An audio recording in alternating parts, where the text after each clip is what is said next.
बिस्मिल्लाहिर्रहमानिर्रहीम। अस्सलामुअलैकुम। मैं हूं अली असगर और आप देख रहे हैं मेरा यूट्यूब चैनल।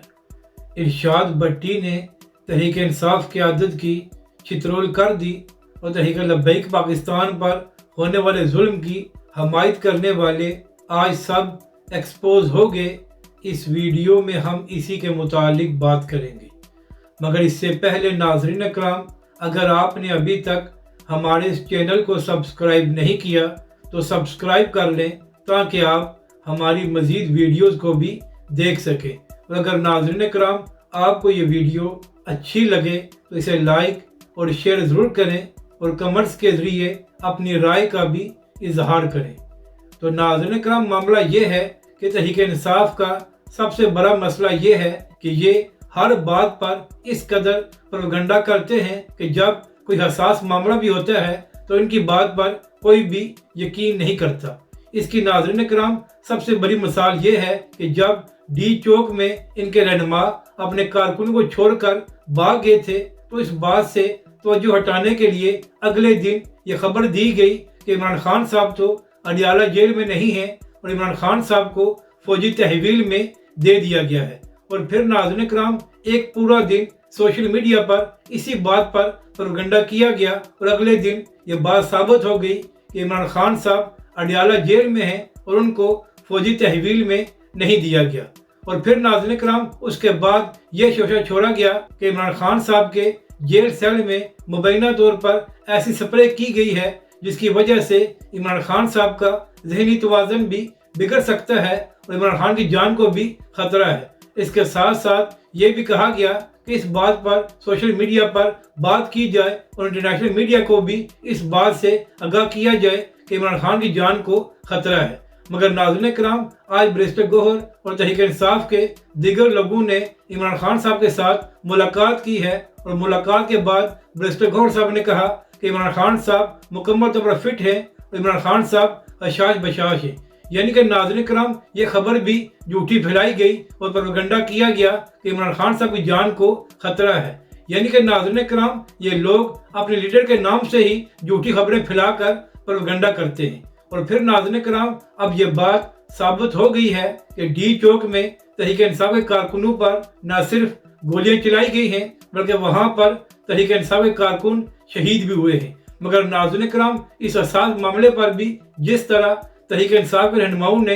टीवी पर आकर मुख्तलिफ बयानात दिए और जिस तरह ये झूठ बोला कि हमारे सैकड़ों कारकुनों को शहीद किया गया है, तो इसके बाद ये हसास मामला भी खराब हुआ और इस मामले का भी मजाक बनाया गया। जबकि दूसरी जानब आज बैरिस्टर गौहर साहब ने मीडिया से बात करते हुए ये भी कहा कि यह बात कन्फर्म हो गई है कि हमारे 12 कारकुन शहीद हुए हैं। तो यहाँ पर सवाल ये है कि लतीफ़ खोसा साहब ने किस तरह ये बयान दे दिया था कि हमारे 272 कारकुनों को शहीद किया गया है। यानी कि नाज़रीन कराम इस हसास मामले पर भी इन लोगों ने इस कदर गलत बयानी की कि इस बात का भी मजाक बन गया। अब यहाँ पर अहम बात यह है कि हुकूमती वज़रा जो कह रहे थे कि तहरीक इंसाफ के कारकुन शहीद नहीं हुए, तो क्या अब उन लोगों को शर्म आएगी और क्या वो लोग इस बात को तस्लीम करेंगे कि डी चौक में तहरीक इंसाफ के कारकुन शहीद किए गए हैं। अब बात करते हैं कि इरशाद भट्टी साहब ने तहरीक इंसाफ की आदत की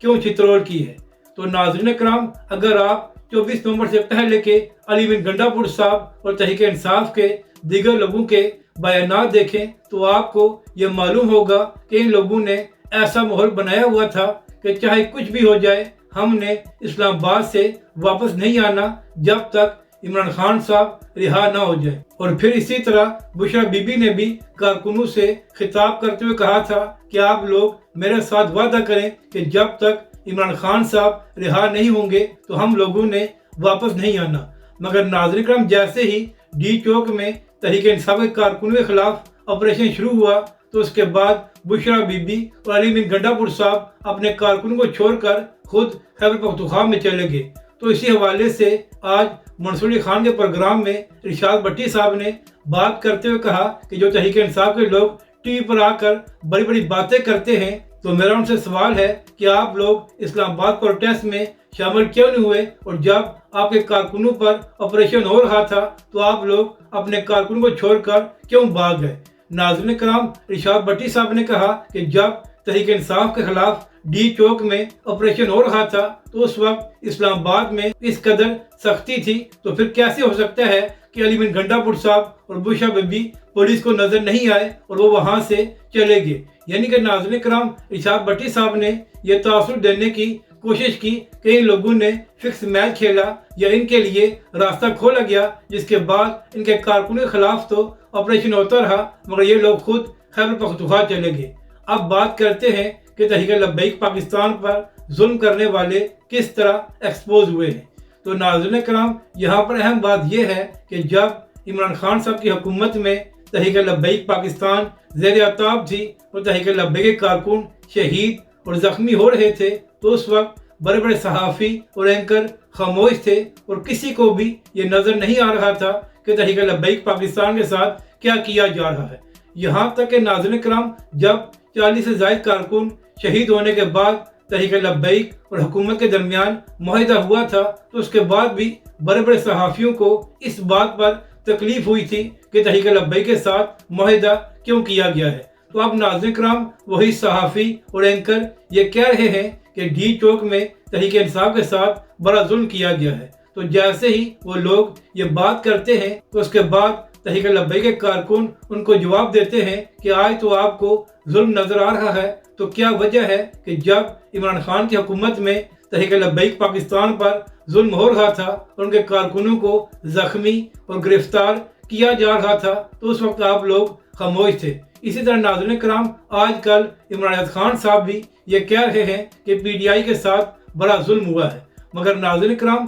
جب تحریک لبیک کے خلاف آپریشن ہو رہا تھا تو اس وقت عمران خان صاحب کاشف عباسی کے پروگرام میں بیٹھ کر یہ کہہ رہے تھے کہ جب بھی ریاستیں لوگوں کو سڑکوں سے اٹھاتی ہیں تو اس کے بعد لوگ مرتے ہیں اور ایسا پوری دنیا میں ہوتا ہے۔ تو آج جب عمران خان صاحب یہ بات کرتے ہیں کہ پی ٹی آئی والوں پر ظلم کیا گیا ہے تو تحریک لبیک کے کارکن عمران خان صاحب سے یہ سوال کرتے ہیں کہ آپ نے 2021 میں یہ بیان کیوں دیا تھا؟ یعنی کہ ناظرین کرام، تحریک لبیک پاکستان اس بات کی تو مذمت کر رہی ہے جو پی ٹی آئی کے ساتھ سلوک کیا گیا ہے، اور اس حوالے سے حافظ سعد رضوی کا بھی بیان آ گیا ہے کہ یہ ظلم ہے اور تحریک لبیک پاکستان اس کی مذمت کرتی ہے، اور اس کے ساتھ ساتھ تحریک لبیک کے کارکن ان صحافیوں اور اینکرز کو بھی آئینہ دکھا رہے ہیں کہ جب تحریک لبیک پاکستان پر ظلم ہو رہا تھا اور یہ لوگ خاموش ہو کر تماشا دیکھ رہے تھے۔ اگر آپ کو یہ ویڈیو اچھی لگے تو اسے لائک اور شیئر ضرور کریں، اور مزید ہماری ویڈیوز کو دیکھنے کے لیے ہمارے اس چینل کو بھی سبسکرائب کریں۔